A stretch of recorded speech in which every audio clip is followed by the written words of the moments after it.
globalization. Globalization refers to the accelerations of global movements in exchange to people, goods, service, capital, and technologies, and culture practices. Hi! Magandang araw! Ako nga pala si Raquel Joy Insayo na mula sa BSHM2C at ngayong araw samahan niyo ako na i-share sa inyo kung paano nga ba nakakaapekto sa akin ang globalisasyon. Let's go!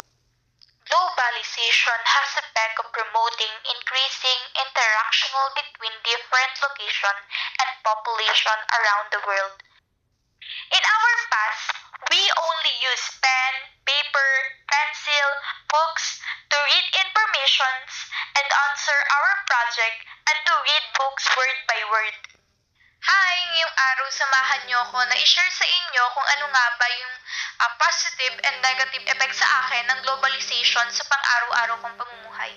Unang-una na sa akin ng positive effect ay ang technologies. Ngayon, sa pagkakaroon ng technologies is napapabilis at mas napapagaan yung mga trabaho natin. Ako bilang isang estudyante is napapagaan talaga yung trabaho ko, lalong-lalo na kapag may mga assignment or may mga i-research na kailangan talaga ng internet or technologies dahil mas napapadali talaga yung trabaho natin.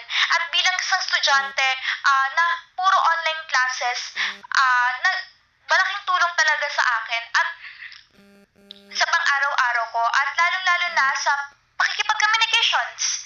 Nakakausap ko ng mas madali yung mga kaibigan ko, pamilya ko na nasa malalayo na hindi na kailangan na puntahan natin sila.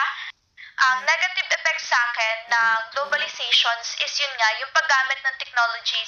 Minsan hindi ko namamalayan yung oras, nasasobrahan na pala ako sa paggamit, and then yung body clock ko, hindi ko na rin siya napapansin na unti-unti na palang nababago.